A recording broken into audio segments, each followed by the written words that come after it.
मैं मिथुन प्रेमी भोजपुरी सिंगर आपके लिए।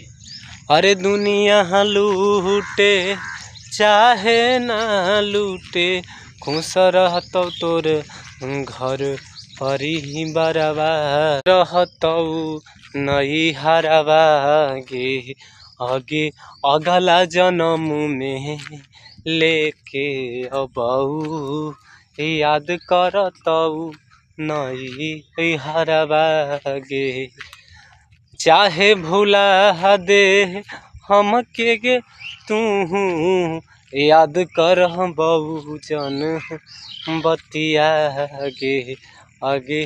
चाहे धोखा दिलको मिथुनवा, याद अतौ है वाला पलवा गे आगे।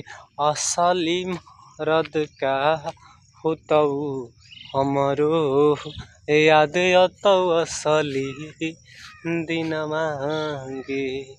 बहुत दिन के बाद धन्यवाद।